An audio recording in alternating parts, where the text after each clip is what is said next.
समय क्या है? ये एक ऐसा सवाल है जो सदियों से दार्शनिकों, वैज्ञानिकों और हम सबके मन में उठता रहा है। तो आइए इस सवाल की तह तक जाने की कोशिश करते हैं। और देखिए, ये कन्फ्यूजन कोई आज की नहीं है। करीब 1600 साल पहले सेंट ऑगस्टीन ने समय को डिफाइन करने की इस मुश्किल को क्या खूब बयां किया था।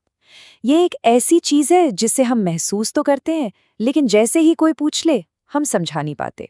डाली की ये जो मशहूर पेंटिंग है वो यही दिखाती है कि कैसे समय के बारे में हमारी जो आम समझ है वो कितनी आसानी से बदल सकती है या उस पे सवाल उठ सकते हैं।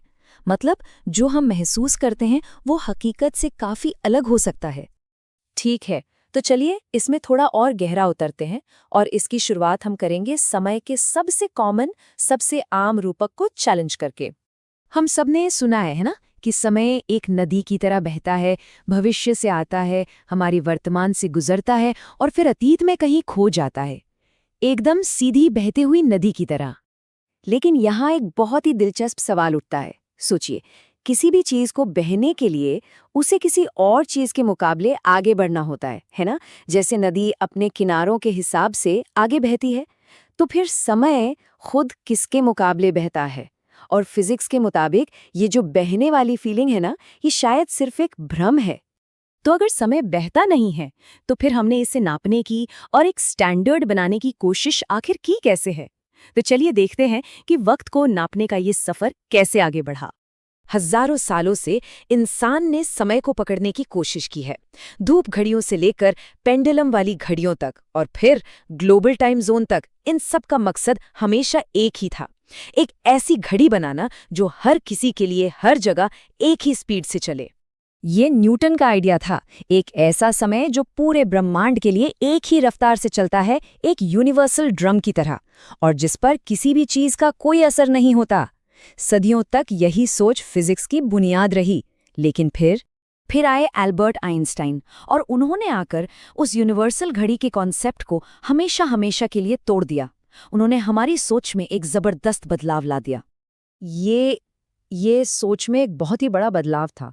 देखिए, न्यूटन के लिए एक सेकंड मतलब एक सेकंड होता था, चाहे कोई कहीं भी हो या कितनी भी तेजी से चल रहा हो। लेकिन आइंस्टाइन ने दिखाया कि नहीं, ऐसा नहीं है। एक इंसान का समय दूसरे के समय जैसा बिल्कुल नहीं हो सकता। और इस अजीब से फेनोमेनन को कहते हैं टाइम डायलेशन। और सुनिए, ये कोई साइंस फिक्शन कहानी नहीं है, ये एक साबित हो चुकी हकीकत है। स्पीड सच में समय को धीमा कर देती है। अब ये कोई बहुत बड़ा फर्क तो नहीं है ना, 5 मिलीसेकंड, लेकिन ये असली है और इसे नापा जा सकता है। इंटरनेशनल स्पेस स्टेशन पर 1 साल गुजारने के बाद एस्ट्रोनॉट स्कॉट कैली अपने जुड़वा भाई के मुकाबले 5 मिलीसेकंड छोटे होकर धरती पर लौटे, सिर्फ इसलिए क्योंकि वो बहुत तेज स्पीड से ट्रैवल कर रहे थे।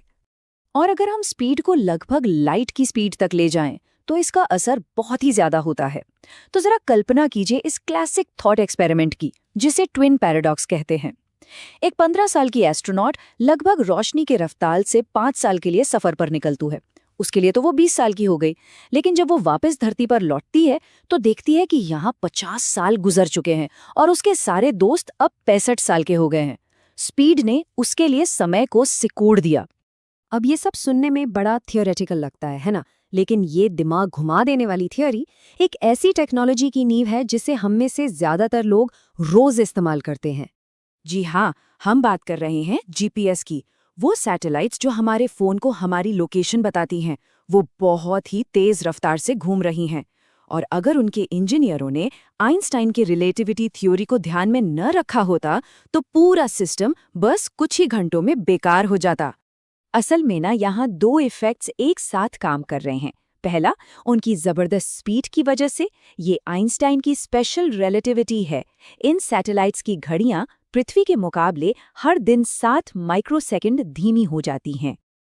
लेकिन एक दूसरा और उल्टा असर भी है। आइंस्टाइन की जनरल रिलेटिविटी हमें बताती है कि ग्रेविटी भी समय पर असर डालती है। क्योंकि ये सैटेलाइट्स धरती की ग्रेविटी से बहुत दूर हैं, जहां ग्रेविटी कमजोर है, उनकी घड़ियां असल में हर दिन 45 माइक्रोसेकंड्स तेज चलती हैं। तो इन दोनों इफेक्ट्स को जब मिलाते हैं, तो जीपीएस सैटेलाइट्स की घड़ियों को हर रोज 38 माइक्रोसेकंड एडजस्ट करना पड़ता है, ताकि वो धरती की घड़ियों से मैच कर सकें। और अगर ये ना किया जाए, तो जीपीएस हर दिन करीब 10 किलोमीटर गलत लोकेशन बताएगा। तो अगली बार गूगल मैप्स इस्तेमाल करें तो आइंस्टाइन को एक थैंक यू बोल दीजिएगा। तो अभी तक हमने मॉडर्न फिजिक्स की नज़र से समय को देखा, पर चलिए अब एक बिल्कुल अलग, एक फिलॉसॉफिकल नज़रिए से इसे समझने की कोशिश करते हैं। ये सवाल हमारी उस सबसे गहरी सोच को चैलेंज करता है, खासकर वेस्टर्न सोच को, जहां समय को एक सीधी रेखा माना जाता है। लेकिन क्या समय को देखने का कोई और तरीका भी हो सकता है? जैसे कि कई भारतीय दर्शनों में समय को एक सीधी लकीर की तरह नहीं, बल्कि एक पहिए की तरह, एक चक्र की तरह देखा जाता है। ब्रह्मांड बनता है, चलता है और फिर खत्म हो जाता है, सिर्फ इसलिए ताकि एक नए चक्र में ये सब फिर से शुरू हो सके। ये एक अंतहीन धुन है, कोई सीधी सड़क नहीं जो कहीं जाके खत्म हो जाए। और अब हम आते हैं फिजिक्स की उस सीमा पर, जहां समय को लेकर हमारी समझ एक बार फिर से जवाब दे जाती है।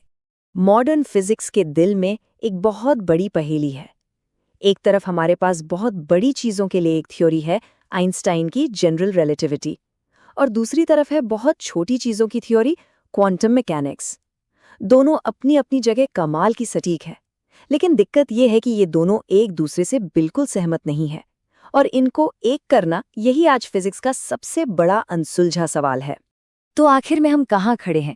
शायद हमें मारियाना ट्रेंच में 8000 मीटर नीचे रहने वाली उस मछली के बारे में सोचना चाहिए। उसकी दुनिया क्या है? बस पानी का एक छोटा सा हिस्सा। अगर हम उसे सितारों के बारे में बताएं तो वो क्या सोचेगी? शायद यही हाल हमारा है।